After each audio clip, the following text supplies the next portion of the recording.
So, these are the two reading programs. As Brother David said, we have the Quran available outside, and I hope and I pray each and every one of you get a copy, because my people are destroyed for lack of knowledge.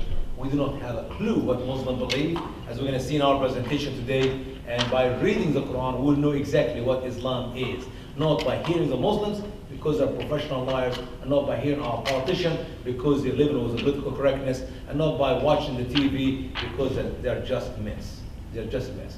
So, the presentation I share with you today is revealing the truth about ISIS, and I can say it without any hesitation. ISIS equal Islam, and Islam is ISIS. That's not what we think in America, because we see ISIS to be a very savage group, very radical, very extremist. That is Islam. That's exactly what Allah taught the Muslim to do in the Quran, and that's exactly what Muhammad taught them in his teaching in the Hadith, and that's how Muhammad lived. Quickly, I'll share this video with you. Maybe it will give you a little bit of the history of ISIS, how in the world we come up to have ISIS, the one we have today. The Islamic State of Iraq and Syria is a phenomenon so terrible and shocking it seems impossible. It controls an area the size of the United Kingdom, commits mass atrocities, and launches terror attacks abroad. But to understand ISIS, it helps to tell the story of its rise. And that story begins far away and many years before the group existed. In 1979, the Soviet Union invades Afghanistan to defend a puppet dictator against rebels. Young men from the Middle East flock in to join the rebels. Many see it as a religious struggle, and some develop extremist views. Among them is a well-educated young Saudi named Osama bin Laden. Also in Afghanistan is a semi-literate former street thug from Jordan who calls himself Abu Musab al-Zarqawi. They do not get along and never will, but will create the groups we today know as Al-Qaeda and as ISIS. The Soviets withdraw in 1989, and the Arab fighters eventually go home. Bin Laden grows Al-Qaeda into a global network to continue the struggle against Islam's enemies. Zarqawi forms his own group, but it fizzles. But both men later return to Afghanistan, now ruled by the Taliban. On September 11, 2001, Al-Qaeda attacks America from its base there. The US invades Afghanistan. Bin Laden flees to Pakistan. Zarqawi, still obscure, flees to a remote and lawless corner of Iraq. 2 years later, the US does something that will transform the Middle East and set the stage for ISIS. My fellow citizens, the dangers to our country and the world will be overcome. The Americans topple Saddam Hussein's secular, mostly Sunni dictatorship, and it disbands the Iraqi army. Thousands of Sunni Iraqi soldiers, angry and unemployed, join the insurgency. Jihadist groups, who are also Sunni, see this as a repeat of the Soviet invasion of Afghanistan, and again they flood in to fight. Zarqawi is among them. Zarqawi's group eventually becomes Iraq's most ruthless. He especially attacks Shia, deliberately sparking a Sunni-Shia civil war. By 2004, Zarqawi is a jihadist superstar. Al-Qaeda, isolated and weakened, attempts to bolster its image by forming an alliance with Zarqawi's group, which becomes known as Al-Qaeda in Iraq.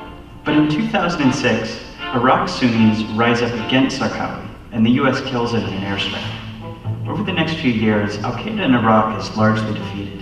The Americans withdraw in 2011 from an Iraq that finally looks stable. 2011, the Arab Spring spreads across the Middle East. In Syria, dictator Bashar al-Assad cracks down violently on protesters. They eventually fire back, leading to a civil war.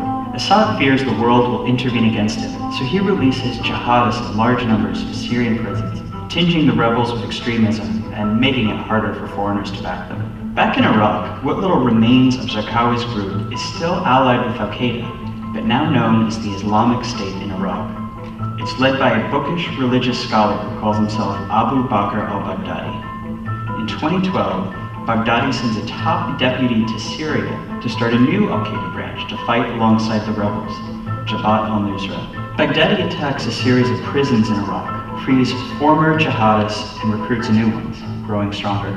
In April 2013, Baghdadi announces he is taking control of all Al-Qaeda allied forces in Syria and Iraq. His group expands into Syria, becoming the Islamic State of Iraq and Syria, or ISIS. Al-Qaeda rejects Baghdadi's power grab, and in 2014 formally exiled him. The two jihadist groups, long at odds, are now at war.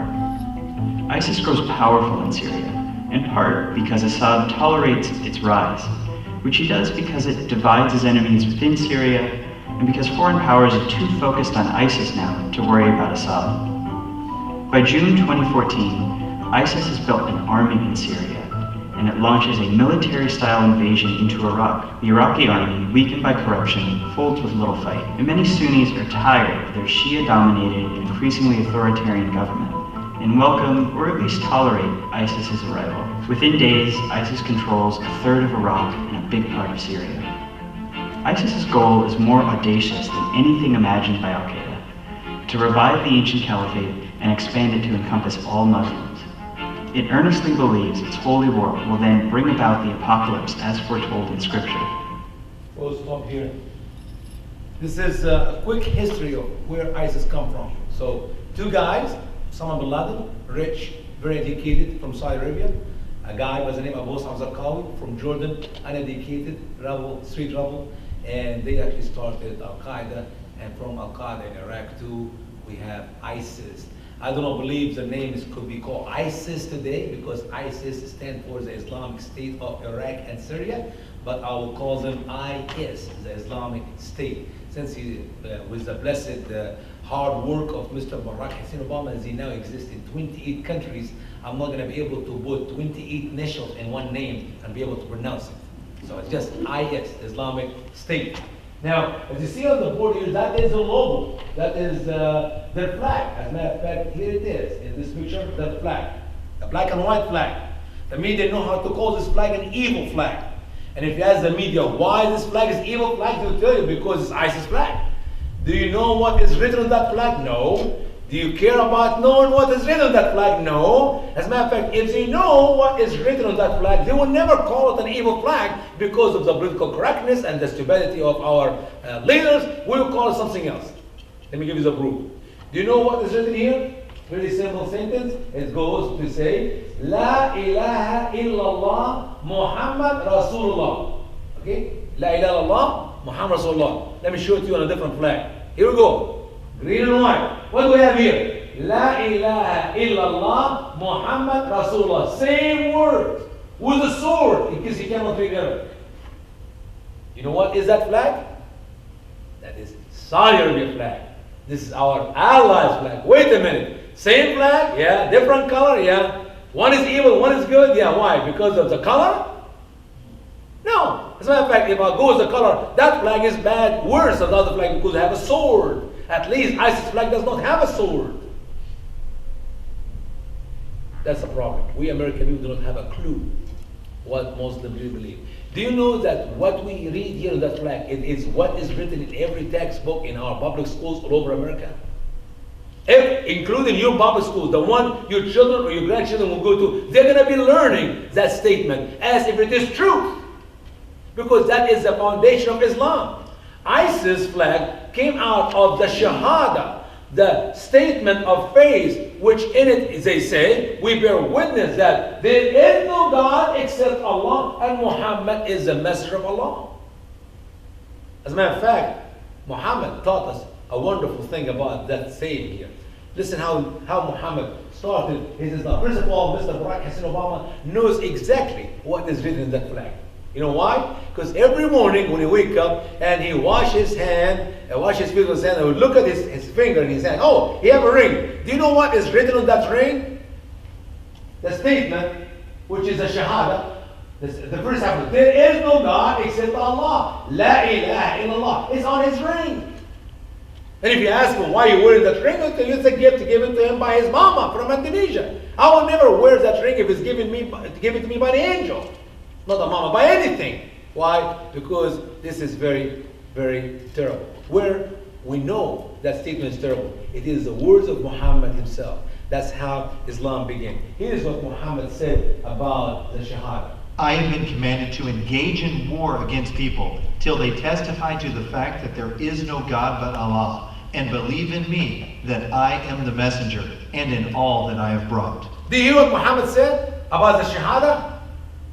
That's why ISIS practice what is written on their flag, what is written in their hearts. They believe that Muhammad, they bear witness that Muhammad is the messenger of Allah. And Muhammad said he was commanded by Allah to engage in war with the Americans. Wait a minute, he did not say Americans. Yes, indeed, he said Americans. Unless you believe we're not people. If we're people, that means he's not talking about us. If we're some animals or some bugs or something else, then he's not talking about us. But since we are people, we can take the word people out and put the word American. I have been commanded to engage in war against the Americans until the Americans testify to the fact that there is no God except Allah and believe in Muhammad to be the messenger of Allah. That's why ISIS are killing those who refuse to say the Shahada, or practicing all the things which Muhammad have brought. Believe and practice the teaching of Muhammad. Now he has a question. How many of the first Muslims, the Arab, those who lived in Saudi Arabia, how many of them were true Muslim believers? I'm talking about they believed in Muhammad, they believed in the Quran, they fell in love with the teaching of Islam, and they became real good Muslim believers. The answer is none. You know why? Because of the same Shahada we just read. They were forced to become Muslim. If they will not say the Shahada, they will be killed by Muhammad and the few thugs he surrounded himself with. Here is the word of Allah. Let's learn about how many of the early Bedouins were true Muslim believers. The Bedouins said, "We believed." Say, "You did not believe," but say, "We surrendered," became Muslim as a result of fear. And the faith has not entered your hearts. And if you obey Allah and His Messenger, He will not decrease anything from your works. Surely Allah is forgiving, merciful. The Bedouins told Muhammad, "We believe." And Muhammad corrects him by the word of Allah in the Quran. And he said, "No, do not say we believe, but say we surrender." Do you know what the word Islam means? To surrender, to submit. What does the word Muslims mean? Those who submitted, those who surrendered. So Islam is not about beliefs, it's about submission. You surrender or we will kill you. So the bad ones, the early Arab, did not believe. Believe in what? For heaven's sake, they know Muhammad much better than they know their own children. They know him to be a very sinful, wicked man. He's not a prophet, he's not a messenger. He's a very sinful man, as we're going to see in our presentation today. So did they believe? No. They simply submitted, surrendered. Otherwise, Muhammad was commanded by Allah to kill them, to engage in war with them. That's why they became Muslim. Faith never entered their heart. You see, Muhammad was born here in Mecca. He lived in Mecca for 40 years, literally like the rest of his people. He was an idol worshiper. He worships a black stone. And it is like everybody else. There was 360 gods there. And Muhammad claimed at the age of 30 to be a prophet. And during the first 13 years while he's still living in Mecca, he made up the poetry of the Quran, which we know to be Mecca Quran. Soft verses of the Quran. You will never see the word kill or behead or cut the hands and legs from opposite side or perform jihad or terrorize. None of these verses were written in the first 13 years of Muhammad claiming to be a prophet. And guess what? It did not work. Nobody believed because they know him. They know everything about his past. Then Muhammad emigrated from the city of Mecca to the city of Medina. And in Medina, which was a Jewish city by the name Yathrib, he became a militant man. He worked so hard, him and his few followers, 40 or 50 of them, hiding in some caves here next to Medina. Why Muhammad was hiding in caves? Was he afraid somebody's going to kill him? No! He was waiting for his victims to go by. As the caravan go by these caves, he and his 40-some followers will jump on the caravan, kill the men, take the women, take the children, take the camels, take the goods, the spoil for, and he became richer and richer and richer. And instead of he have 40 followers, he have 100, he have 500, he have 5,000. He actually, in 3 years, took the city of Yathrib, the Jewish community, more than half of its population are Jew, and he changed it to Medina, which means the city of Muhammad. He took the city. The people who welcomed him, the people who received him as a refugee, the people who loved him and his people for being persecuted from Mecca, he killed the Jews in the hundreds. And he took their homes and their land and their money, as Allah stated in the Quran. Then Muhammad, in the year before he died, at the age of 62, he came back from the city of Medina to the city of Mecca. He destroyed all the gods, the 359 gods, which his people and he himself used to worship, and he kept only his black stone to be the true representation of Allah on earth. And he made up so much story about it, we don't have time for it to share this morning. But that is the history of Islam. And that's when all the Arab, all the Bedouin told Muhammad, we believe. He said, no, do not say we believe, but say we surrender, because faith never entered your heart. You have zero belief. You just submitted because you're afraid of me and my sons, the rest of my men who are here to destroy. And that is the birth of the first Islamic state 1435 years ago. The Saudi Arabia state. How was that state established? And it's not because people read the Quran and they fall in love with Muhammad and they believe in Islam. No, because people were forced into becoming Muslim, because otherwise they would be killed. And people thought, hey, Muhammad will die. We go back to our normal life. No, Muhammad died and we have the first successor, the first Khalifa, Abu Bakr as-Siddiq, who forced them to continue to be in Islam. Why? Because Allah stated in Quran chapter 6 verse 151 that Muslims cannot leave Islam, and if you leave Islam you must be put to death. So should they die or should they continue to be Islam? You know what? When before Muhammad died, he actually lived in the Saudi Arabia Peninsula here 12 armies, not 12 disciples as Jesus did, but 12 armies. And those people were about to go out to conquer the neighboring country.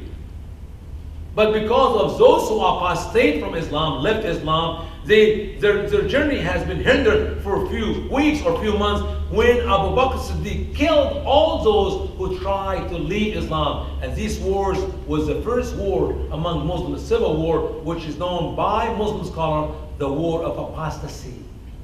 Muslims killing Muslims for leaving Islam.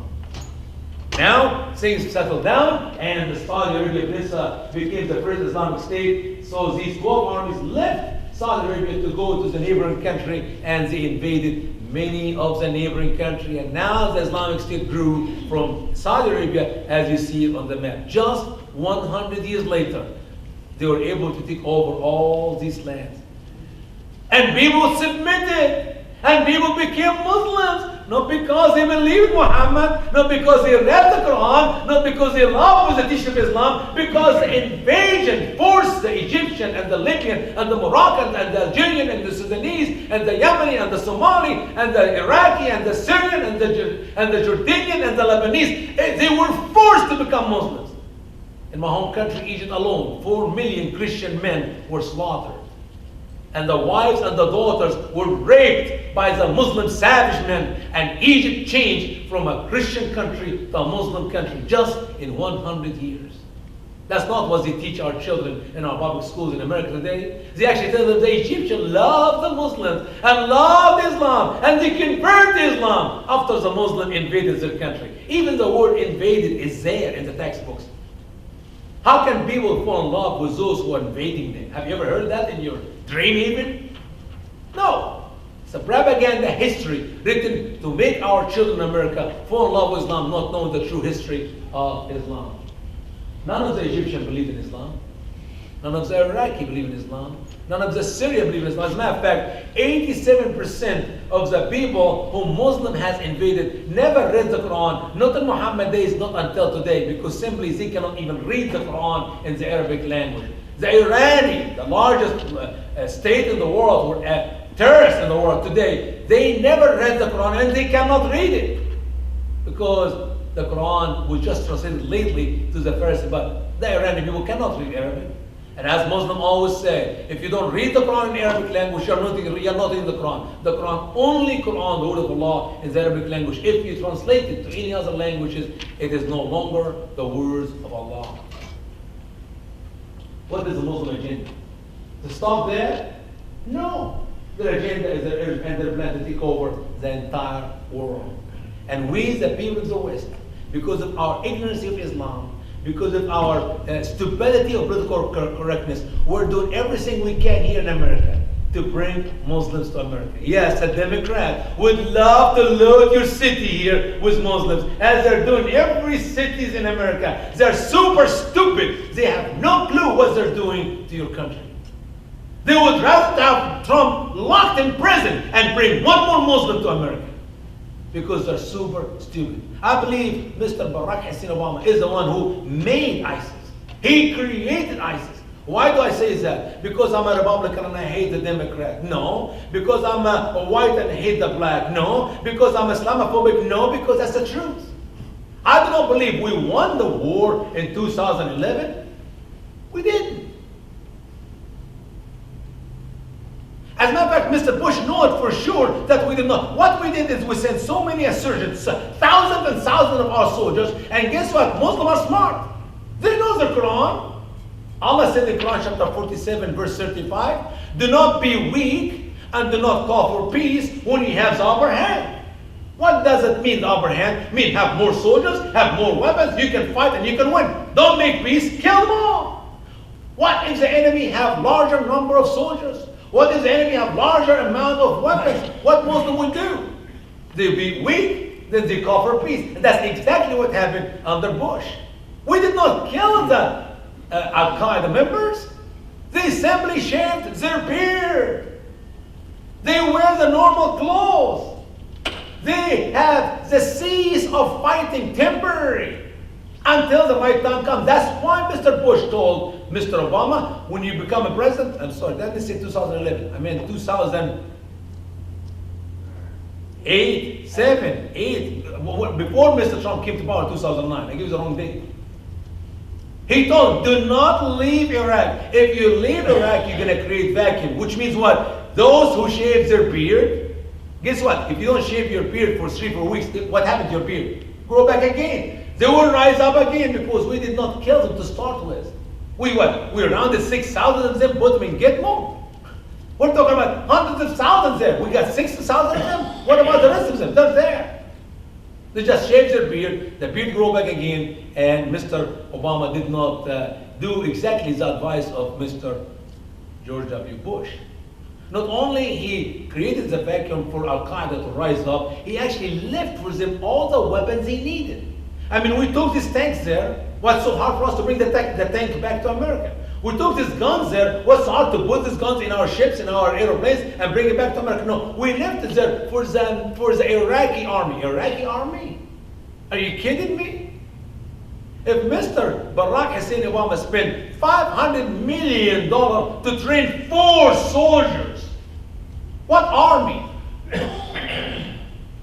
Third reason, he allows them to become richer financially. Because believe it or not, jihad in Islam cannot be practiced without money.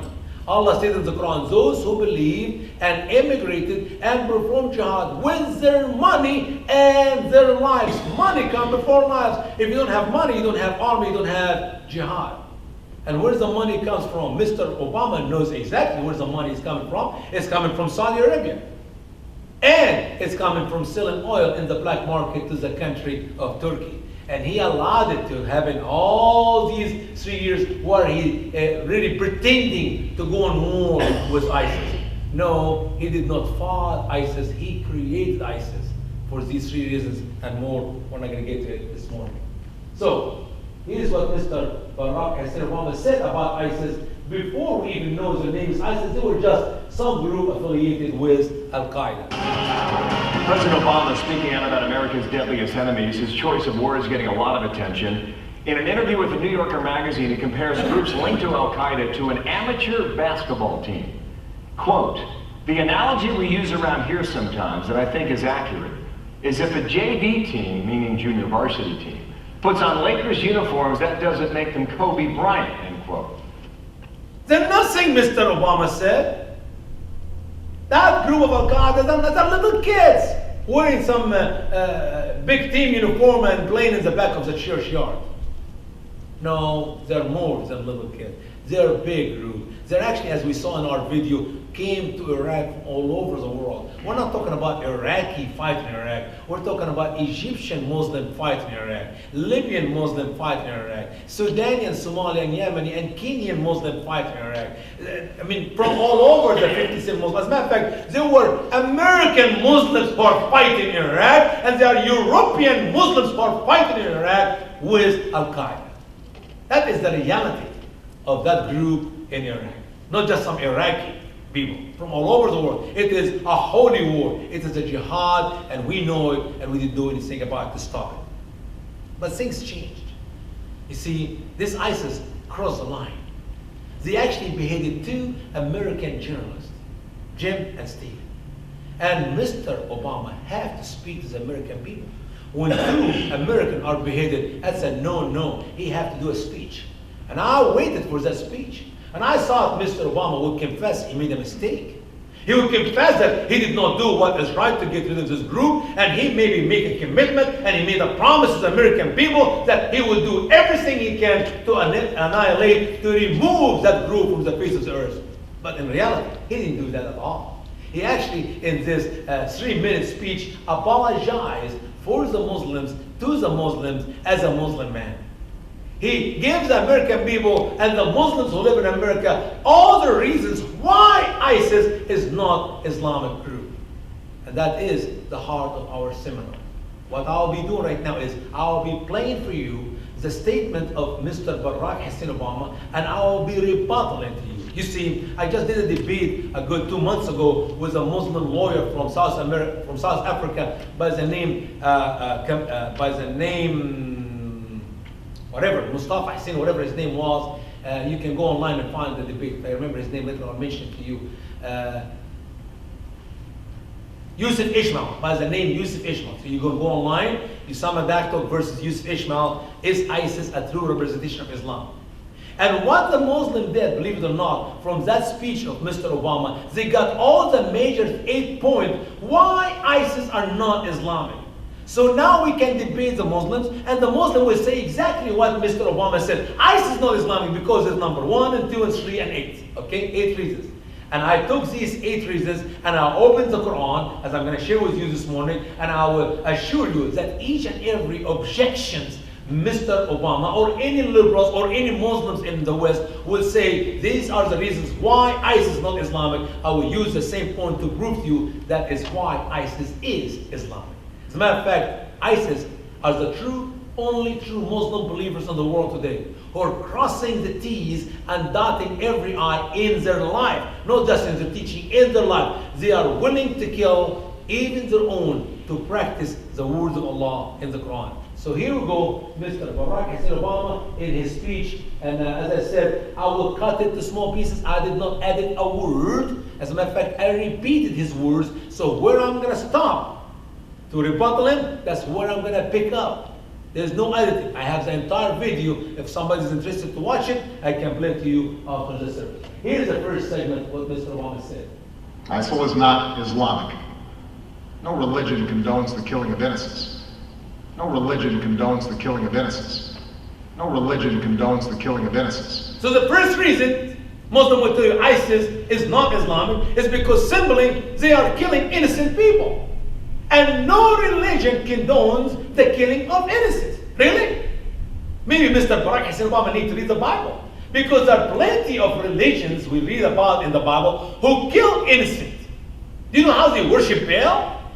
They offer their own sons and daughters as a living sacrifice. They burn their own children to worship the god Baal. Where we read that in the Bible? Are you trying to tell me that innocent little children are not innocent?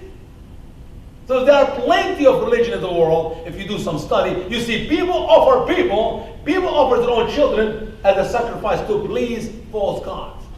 But who are the innocents? Are Christians innocent? According to the teaching of the Quran, are we innocent or we are infidels? That's a good question, isn't it?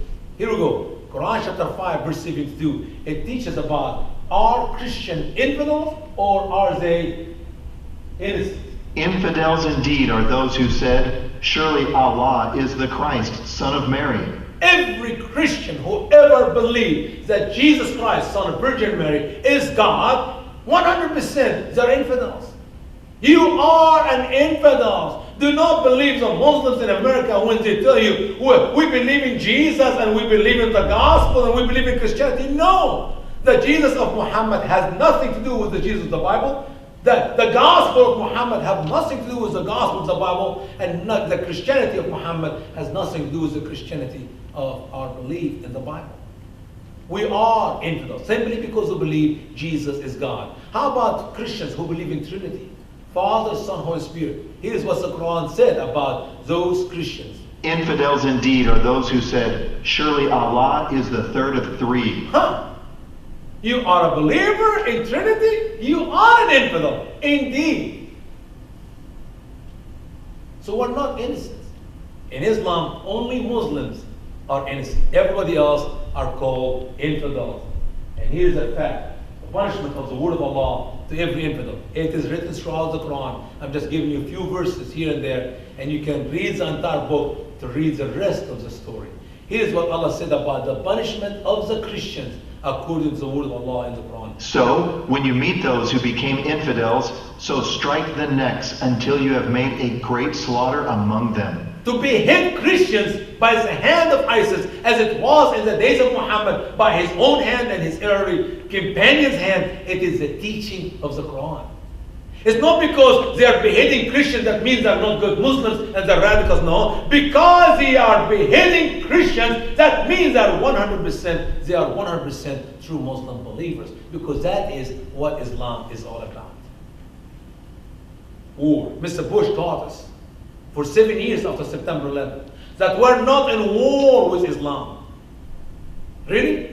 Islam has been in war with humanity for the last 1435 years, and Mr. Bush assured us we are not in war with Muslims or Islam, we are in war with radical Muslims. He invented, Mr. Bush invented the word radical Muslims. There is no radical Muslims because there is no radical Islam. They're simply Muslim believers. And there is no moderate Muslims because there is no moderate Islam, because Islam itself is a savage cult. Here's a verse in the Quran where Allah mentioned war. By the way, when you read my Quran, my translation, you see that there are 79 verses, almost 80. 79 verses where Allah ordered Muslim believers to engage in war with us, the rest of the people on the earth. Here's what Allah said. War is decreed to you, and it is hated by you. And perhaps you may hate something, and it is good for you. And perhaps you love something, and it is evil for you. And Allah knows, and you do not know. Muslims were ordered to engage in war. Even if they hate to engage in war, they were ordered to engage in war. And some Muslims will say, well, that verse here was written about specific people who tried to attack Muhammad. So when Muhammad and his early Muslim believers were fighting, they were doing defensive war. No, it was never in the Quran defensive war. There was always offensive war. That both armies who left Saudi Arabia after Muhammad died to invade the rest of the world, they were not invading the world because their war was in war with them, but because they want to take over the world. They want to invade, to take over the world. Here's the interpretation of the verses of war in the Quran by the great Muslim scholar Ibn Kathir. He said, that's Al-Tabari. He said, listen. Arabs are the most noble people in lineage, the most prominent, and the best in deeds. We were the first to respond to the call of the Prophet. We are Allah's helpers and the viziers of His messenger. We engage in war with people until they believe in Allah. He who believes in Allah and His messenger has protected his life and possessions from us. As for one who disbelieves, we will engage in war with him forever in the cause of Allah. Killing him is a small matter to us. Notice he said, we engage in war with people who engage in war with us, no? Who try to attack us, no? Until they believe in Allah. Now you want to protect your life? You want to protect your wives and your children? You want to protect your possessions? Become a Muslim. Because if not, they will engage in war with you for how long? Forever in the cause of Allah. And killing you is a small matter to them. As a matter of fact, killing themselves to kill you is a small matter to them. Or killing their own sons and daughters to kill you, it is a small matter to them. They love death more than we love life. Muhammad said the best thing a man would do is to die for the sake of Allah. And when he gets to the garden, he wished to do one thing and one thing only. You know what? To come back, to be alive, to die again for Allah. And you wish to do one thing and one thing only after that. You know what? To come back, to be alive, to die again for Allah. That is the best thing Muslims love to do for their Allah, as they are Allah's helpers. They are helping their Allah to die and to kill others for Allah. I always tell my Muslim friends, if your God needs your help, find yourself a different God. Because believe it or not, my dear friends, Jesus does not need our help. We needed His help every hour, every minute, every second, every breath of life we take. I need your help, Jesus. But Jesus does not need our help. And if Jesus needs our help, we need to find ourselves a different Jesus. Let's move on in our study. Another verse about war in the Quran. I told you there's 79. I'm not be able to quote for you this morning, 79. That's why I asked you, get a copy of my Quran and read it. Here we go. Engage in war with them. Allah will torment them by your hands and put them to shame and give you victory over them and heal the chest of a believing people. See how peaceful Islam is? See how loving Islam is? I love it how Muslims always say, well, you're taking these verses out of context. I said, do me a favor, do Allah a favor, do Muhammad a favor, do Islam a favor. Take a verse out of the Quran, out of context, and make it teach love or peace. There's not one verse in the Quran teach love and peace. And I can put over 300 verses teach the same language, and they say I take all these verses out of context. Can you take one out of context and make the Quran loving, peaceful book? Am I smarter than Allah and Muhammad? Here, listen. So, when the forbidden months are past, so kill the polytheists wherever you find them, and take them as captives, and besiege them, and lay wait for them with every kind of ambush. So, if they repent, and perform the prayer, and give the legal alms, so leave their way free. Surely Allah is forgiving and merciful. This is Quran chapter 9 verse 5 is known by all Muslim scholars to be the verse of the sword. That verse was given to Muhammad to abrogate, to cancel, to erase, to delete, to replace 124 soft early Mecca verses.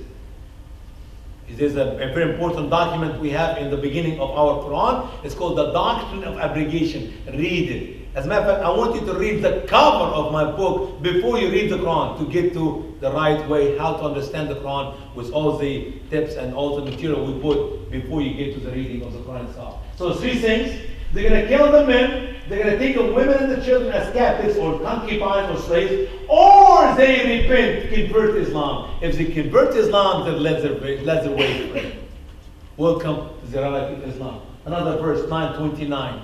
Engage in war with those who do not believe in Allah and in the last day, and do not forbid what Allah and His Messenger forbid, and do not believe in the religion of the truth among those who have been given the book, until they pay the tribute out of hand, and they are subdued. It is a direct command of Allah in the Quran for Muslims to engage in war with the Jews and the Christians until they pay the jizya out of hand, and they are subdued, and they are humiliated, and they are disgraced. And that's how Muslims did it to the Egyptian in my home country, and that's why I'm still a Christian today. Because my family pays the jizya. My family were subdued and humiliated all these last 1400 years. And it's only because of God's grace that we still have light in Egypt.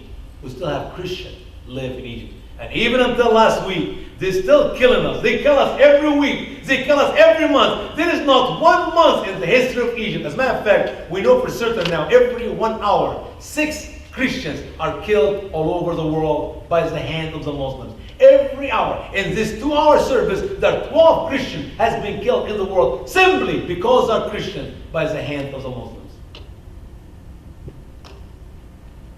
Go back to Mr. Obama. So Mr. Obama, you're dead wrong, sir. ISIS is Islamic because they're killing innocent, because they're killing Christians and Jews and others who do not believe in the savage cult, the cult of Islam. Then Mr. Obama said, ISIL is not Islamic, and the vast majority of ISIL's victims have been Muslim. And the vast majority of ISIL's victims have been Muslim. And the vast majority of ISIL's victims have been Muslim. They will tell you ISIS are not Muslims because they're killing Muslims. As a matter of fact, the largest number of those whom they are killing are Muslims. If they kill 1,000 Christians, they kill 2,000 Muslims. No, that's a lie. The large number whom they killed in Iraq and Syria were Christians and Yazidis. But they killed Muslims. No, they never killed any Muslims. What do you mean they never killed any Muslims? They're only killing the hypocrites. What is a hypocrite? These are the Quranic word, or the biblical word, if you say the Quranic word, biblical word, Quranic, that's how Allah described the moderate Muslims who live in America, if they exist. How do you know if a Muslim man is a hypocrite or not? It's very simple. Give him a sharp knife, and give him a Jew, and give him a Christian, and ask him to behead the Jew and the Christian. And if he said, no, I'm not going to kill these 2 men, that Muslim is no longer a Muslim, he's actually a hypocrite Muslim. Or if he's rich, he have money, and say, hey, write us a check for $1 million or $2 million because we needed to support jihad. We need to kill some Americans. We need to put some bomb in some place in America to kill some. It costs money to make a bomb. You know that? And if that rich man refused to write the check to aid the jihadi financially, he's no longer a Muslim, he's a hypocrite. These are the 2 simple tests from which we know if a Muslim is a hypocrite or a true Muslim. If he engages in war himself, or if he supports and aids those who are willing to go and die for the sake of Allah. You may think I made this up. No, I don't make up stuff.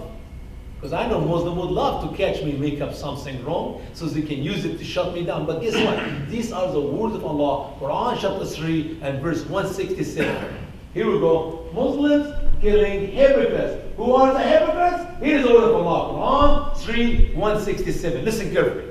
And that he might know the hypocrites. And it was said to them, come engage in war for the sake of Allah, or contribute. They said, if we knew how to engage in war, we would have followed you. They are closer on that day to infidelity than to faith. They say with their mouths what is not in their hearts, and Allah knows best what they hide. Who are the hypocrites? Those who refuse to engage in war for the sake of Allah, or those who refuse to contribute. You could engage in war. They are closer on that day when they say no thank you to infidelity than to faith. So now we know who are the Muslim hypocrites, the moderate of America.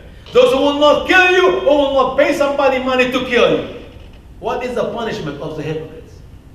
Should Muslim pray for them, gives them a second chance to do what's right? No. They actually ordered by Allah to kill them, as much as they're ordered by Allah to kill the infidels. Quran chapter 9 and verse 73. Listen to the word of Allah. O you prophet, perform jihad against the infidels and the hypocrites, and be harsh with them, and their abode will be hell, and evil is the destination. You got the church? When ISIS are killing hypocrite Muslims because they refuse to join them to kill the Christians and the Jews, or because they refuse to support them financially, ISIS are practicing Islam. That does not make them a radical Muslim or extreme Muslim or non-Muslim. That makes them 100% true Muslim believers, because they're even willing to kill in their own family if they will not obey the words of Allah. Islam is not what I say or some liberals in America say. Islam is what is written in the Quran, period. Let's move on to the next slide of Mr. Barack Hussein Obama, when he said, And ISIL is certainly not a state. It was formerly Al-Qaeda's affiliate in Iraq and has taken advantage of sectarian strife and Syria's civil war to gain territory on both sides of the Iraq-Syrian border.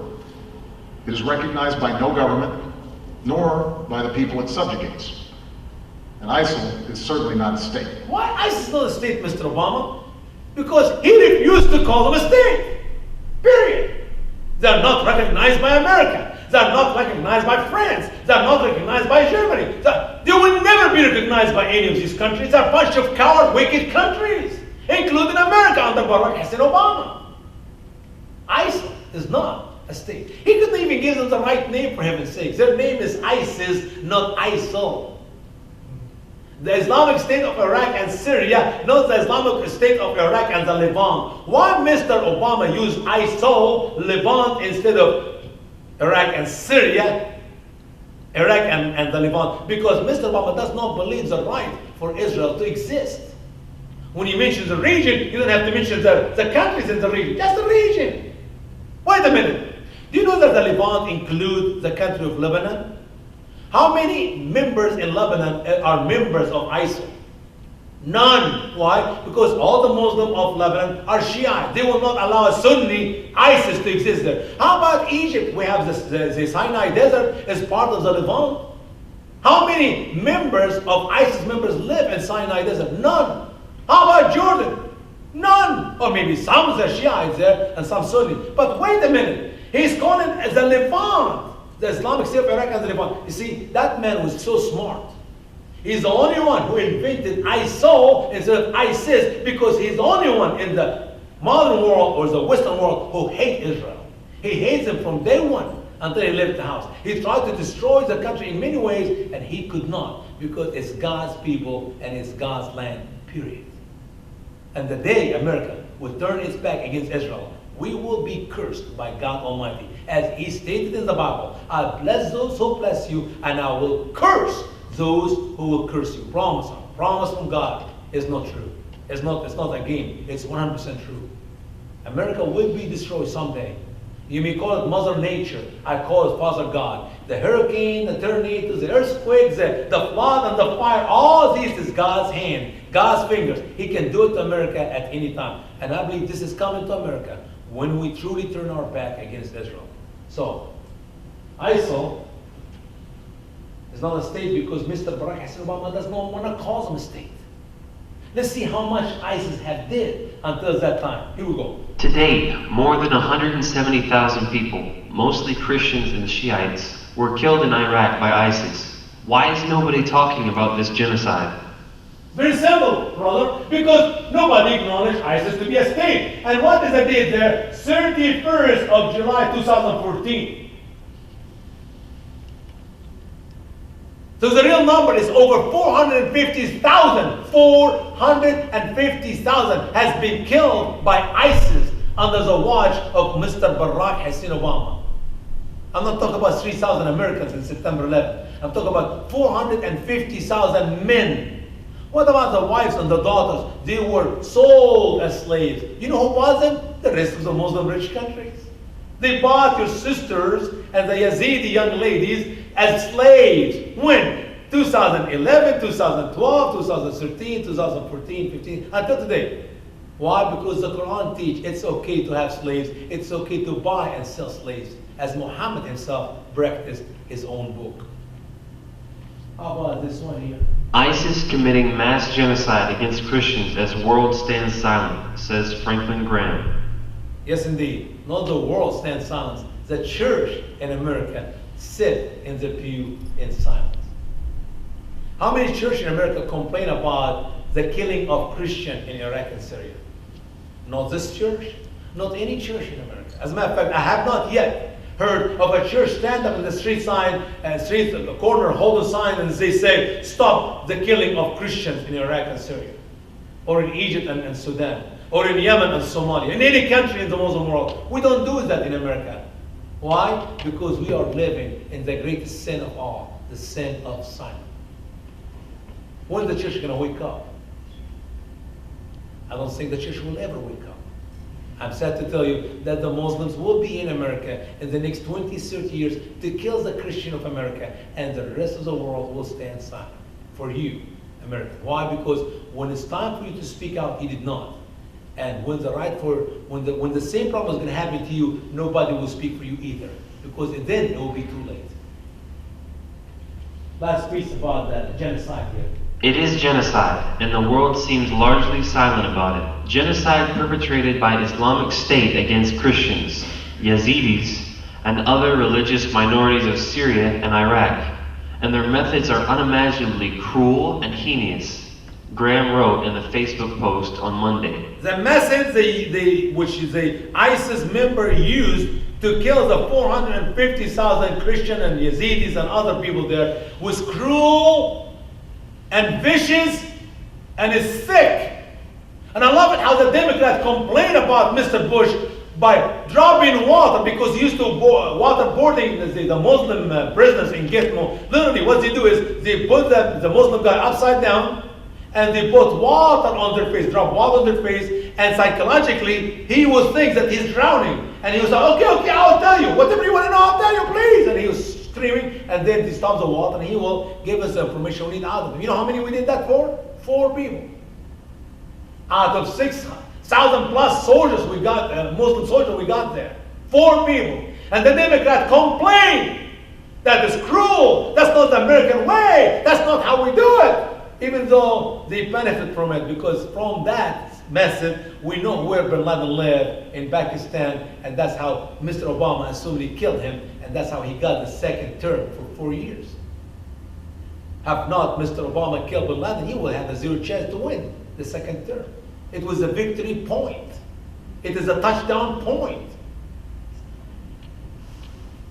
You know what they did to your Christian brothers overseas? They put them in cages, and they drop the cages by crane, big crane, under the water. And if you look up the water, you see some air bubble coming out of the cages. That's the last breath of air they have in their chest. And when they leave the cages down there for 5-10 more minutes while smoking a cigarette or drinking a good air cup of coffee, then they lift up the cage, and the 40-50 people in that cage are all dead. And they open the bottom of the cage, and they are in the water. They close the cage again. And the rest of the Christians, hundreds and hundreds and hundreds of them, waiting for their turn to be squeezed inside that cage, to put the cage under the water one more time, one more time, one more time. Or they actually burn them alive. They show us the picture of one Jordanian pilot whom they catch and burn on Fox News and every channel. But they forgot to show you the hundreds of Christians who were burned the same way. Because it's not going to benefit them.